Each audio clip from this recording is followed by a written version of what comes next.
Donald R. McMonagle, a current employee for RG Next as the VP of Operations, has done things that most others will never get the opportunity to do: travel to space.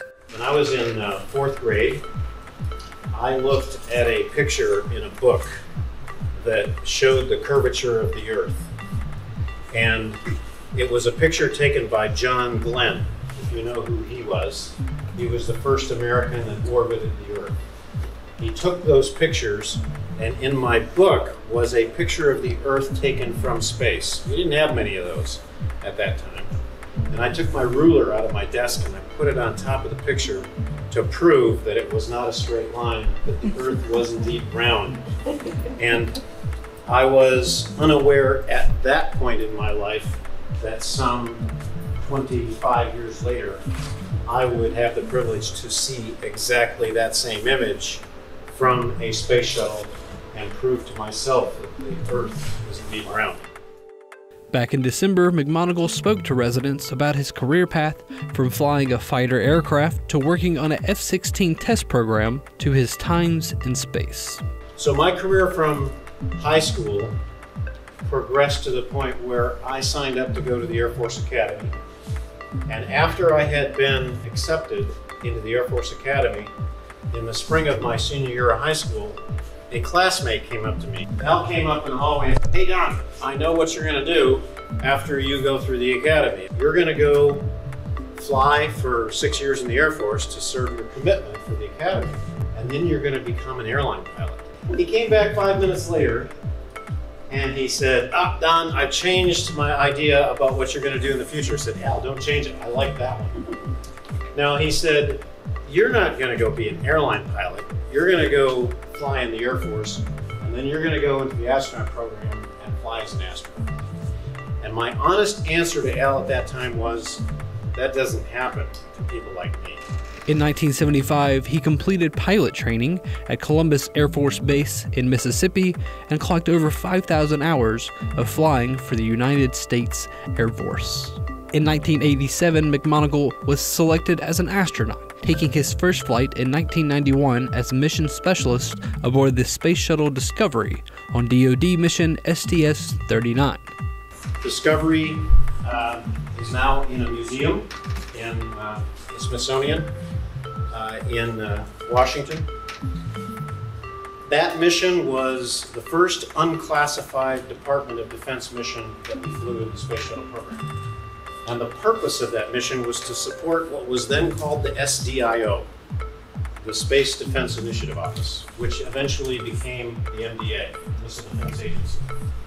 On that mission, our primary objective was to deploy a payload called the Krista SPAS. The SPAS was a shuttle pallet satellite, 6,000-pound satellite, but in space, how much did it weigh? Nothing, right. In '93, McMonagle had his second flight, serving as the pilot for STS-54 on the shuttle Endeavour. My second flight, I flew as the pilot. What most people would call co-pilot, NASA calls the pilot, because nobody wants to be called a co-pilot if they ever flew a single-seat airplane. So they call him the pilot. And the real pilot is the commander in the left seat. Our mission for that one was to deploy a tracking and data relay satellite. This was state-of-the-art satellites in 1993 when we flew that mission. And we deployed that satellite on the second day in orbit.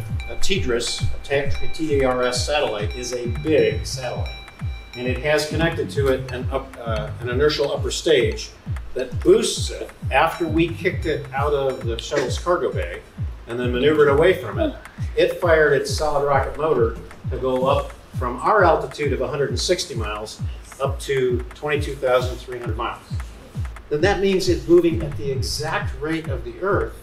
And if you're standing on the Earth looking at that satellite, it's going to appear to be in the same spot all the time, if it's on the equator. If it's not on the equator, it's going to move north and south. But if it's over the equator, that's going to be at 22,300 miles, and it's going to appear to be at the same spot. And if you're watching a TV station with a dish that's pointed in the same direction, it can point at that same direction all the time because that TV transmitter is at what's called geostationary orbit. So it appears to be stationary as you're looking from the surface of the Earth.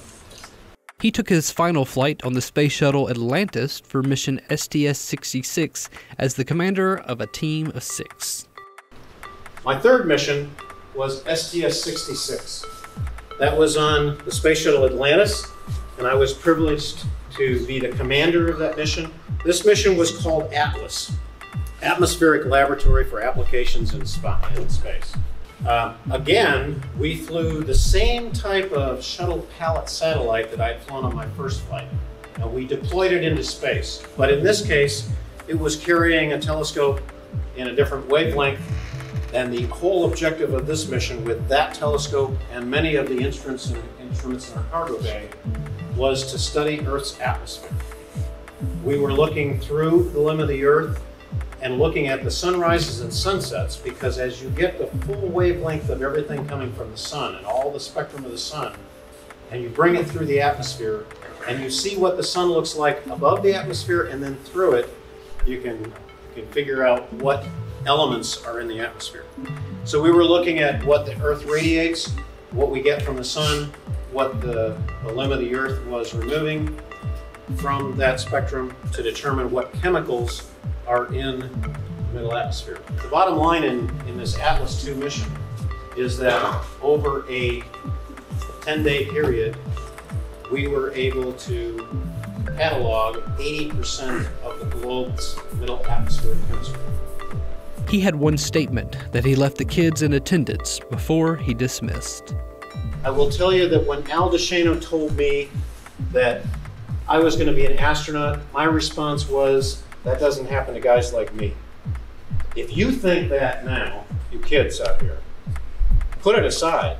You can do whatever you want if you're persistent enough, if you study enough, if you have a passion to do it, you can make it happen. I was there, and I didn't think it could at one point. But the guidance counselors and the teachers I had in high school steered me in the right direction. And your teachers are trying to steer you in that right direction again. So I would encourage you to hang in there with the studies, find out what gives you passion, and pursue it without reservation. And I thank all of you for coming tonight.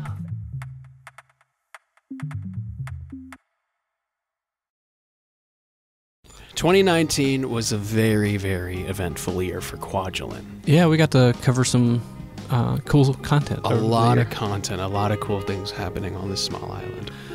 The Pacific Partnership happened this year. Our U.S. Navy partnered with allied navies from Australia, Japan, the United Kingdom, and we went to Third Island and different islands. I got to go to Third Island. Their main focus was medical, community, and engineering. And it was just a great time to see all these things happen, both technical and, the human side of it. Yeah, and then they had with the Pacific Fleet The Pacific Band? Fleet Band, all these navies came cool. together and had a whole band that they were playing for the Made people up on each of island. Each of the navies? Yeah, I think it was like 8 of them? Something like that. at least 8. It was a lot of fun. Yeah, for Earth Day, the DI Environmental had organized a shoreline cleanup on Oceanside. Over, I think it was from Ocean View all the way to the Kwaj Lodge. I know both the Girl Scouts and Boy Scouts showed up, as well as some families, and then just some other community groups that came out to help support that. We had NASA on the island, and that was one of my favorite things. I got to see 2 rockets go up in the air. They left a chemical trail behind them. Pretty much what happened was they were testing out, it was a mission called Too Windy, and they were testing out the particles that are charged in the ionosphere to see, how it affects GPS and other satellite signals. So they're testing the weather forecast, or forecasting the weather of the upper atmosphere. Yes, yeah. Another big thing that the elementary school, as well as the local police station, is started back up as a bike rally, that they are helping to train the kids how to, just bike safety as far as signaling your turns, looking both ways, and just basic bike safety, something that could very, very much be useful for the community as a whole. Yeah, definitely. I need to follow some of those rules too. We had a command change. Yeah. Colonel James Dior finished his time here, and Colonel Jeremy Bartel moved in, coming from Germany, and he's now the commander. Yeah. Just like every year, we had Rustman. This is the 40th Rustman Triathlon that they've had. This is a big community event where the community comes out to support the runners, bikers, swimmers, I guess competitors, I guess is the better word. Mike McMahon, was the winner this year. This was his first Rustman, because this is his first year on island. Wow. So it's pretty cool. Missions, as usual. The reason we're out here. One of the main reasons we're out here. Missions happened on this island, and one of the fun things about that is, you can take pictures of these missiles coming down back to Earth, landing a few miles from us, shooting up from California, going into space, coming back into the Earth's atmosphere. You managed to land a couple good photos out of it, didn't you? Got a few good photos, and each one's unique. Cloud coverage and lighting, you get some stars. It's a really, really unique experience. Some of the Kwaj students, the high school students that competed in a STEM competition, actually were the winners and got the opportunity to ride that canoe. Okeanos, that's what it is. And get to meet the sailors there, which the Okeanos is a sustainable energy canoe, because the basis of the STEM competition was sustainability. That was kind of the subject matter. Science, technology, engineering, and mathematics. Yeah, so they got to go out and meet them and sail to Big Edge. I think they did Big Edge and back. Nice. That's kind of cool. USO came on the island. I finally got to see a USO show, and it was in Emon Beach in the pavilion.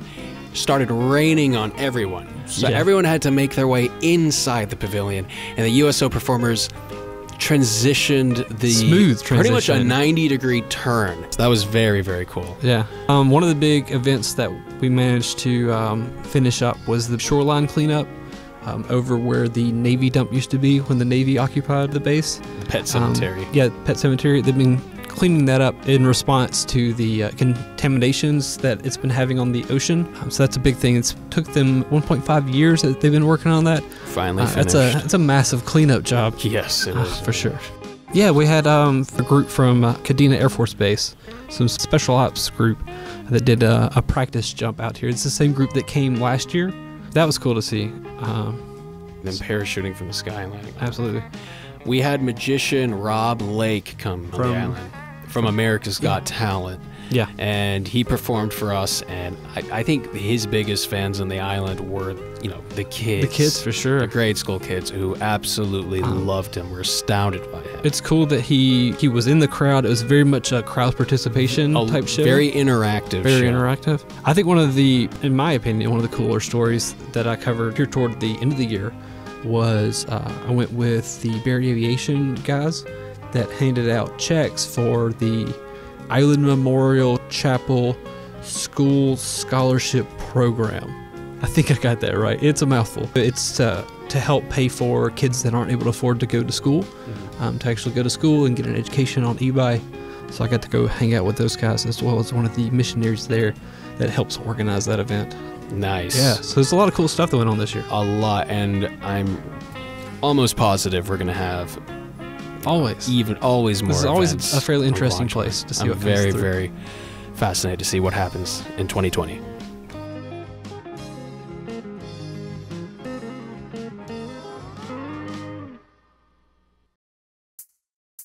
Yahweh, and welcome back to Learning Cousin Majol. This is your girl here, Meba Clarence, and we're going to learn some words or phrases to get you speaking better in the Marshall Islands.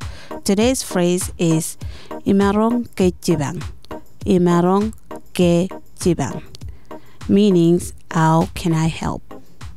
In Marshallese, the hen with the line above it sounds like similar to the English ing. For example, running or dancing, but without the I. So it pronounced Imarong ke jibang. When you are practicing Cousin Majol, remember Imarong ke jibang, meaning how can I help? And tune in next time to learn more Cousin Majol. So some of you may have started your New Year's resolution. Here are 6 tips on how to keep your resolution this year. Tip 1. Now let's be real. If you set your goal too high, you'll never reach it.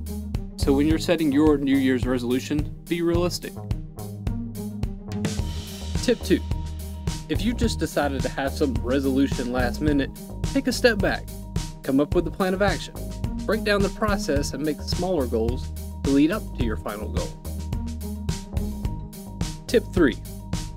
Tell others about your goals so they can help support you, or even find someone with similar goals and motivate each other. Tip 4. If you're putting in the work to reach your goal, reward yourself some, but don't do anything that contradicts that resolution. That defeats the purpose. Maybe order you a new water bottle to use at the gym or something. Tip 5. Experts say it takes about 21 days for a new activity to become a habit, and 6 months for it to become part of your personality. It won't happen overnight, so be persistent and patient. Tip 6. If you fall off the horse, just get back on it. Don't give up just because you've already failed and it's only mid-February. Keep going. Well, that's it. So good luck out there, and remember, set realistic goals, don't give up, and stay motivated. A message from AFN Kwajalein.